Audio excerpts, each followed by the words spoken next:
Welcome to solving exponential equations and inequalities. So we're going to talk about the steps of how you solve an exponential equation. Again, exponential means that we have x in the exponent. So first thing we have to do is change both sides to have the same base. So what that means, we need the same big number. So we need them both to have 2 to an exponent, 3 to an exponent. So you're going to write an equation from the exponents, because if they have the same base, your equation is whatever is in the exponents. So the first equation here we're going to look at is 4 to the 2p equals 4 to the negative 2p minus 1. This is a very basic equation. Because it already has the same base, we don't have to change anything. We can just cancel out the bases, and my equation would be 2p equals negative 2p minus 1. So then from there we would just add 2p to both sides. So I get 4p equals negative 1, so that means p equals negative 1/4. So that's, of course, if your base is already the same, so the big number is the same. Now, what happens if we have a problem like this, where we have 2 to the 5x equals 4 to the 2x minus 1. They do not have the same base. So what you have to do is break them down to our primes like we did last chapter. 2 is already a prime number, so it cannot break down any further, but we need to break down 4. We know 4 is 2 times 2, which would be 2 squared. So this side of the equation I'm still going to write as 2 to the 5x. Since 4 is 2 squared, I'm going to write down 2 squared, and what we do is that original exponent of 2x minus 1, it goes in parentheses after that square. So we're changing the original base of 4 to a 2 squared. Now since they have the same base, you cancel both of those bases and we get the equation of 5x equals 2 times 2x minus 1. And then we're going to solve that equation. So we have 5x equals, let's distribute that 2. Don't forget to multiply it to both. So it'll be 4x minus 2.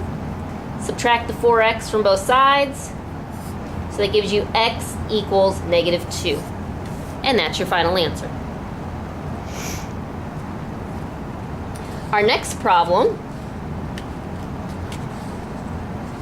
if I can turn the page, we have 5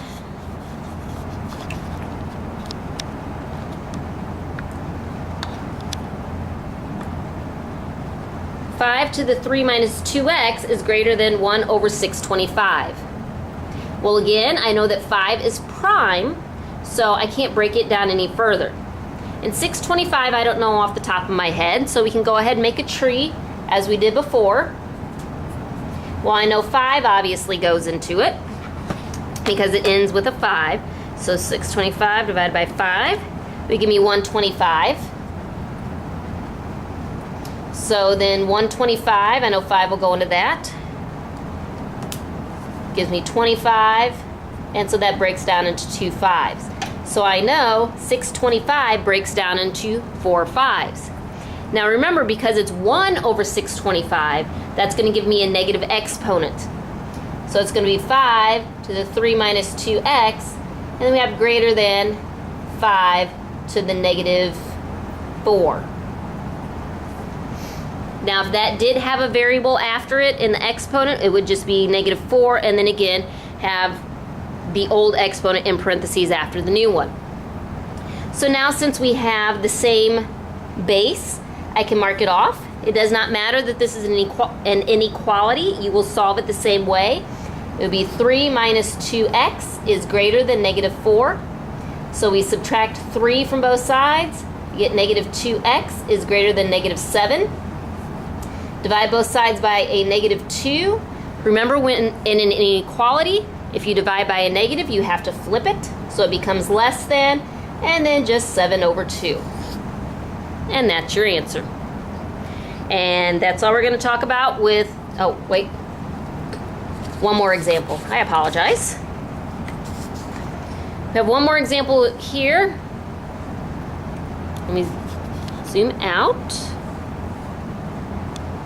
We have, in 2000, the population of Phoenix was 1,321,045. By 2007, it was estimated at 1,512,986. Write an exponential function that could be used to model the population of Phoenix. Write x in terms of the number of years since 2000. So we're going to use our exponential equation of y equals a b to the x. A is always our starting value.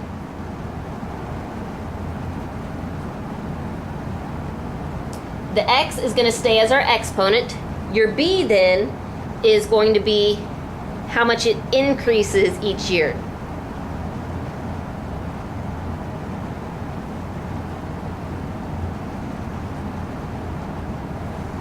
So if it kept doubling, tripling, that's what that number is going to be. So in 2000, the population of Phoenix was that.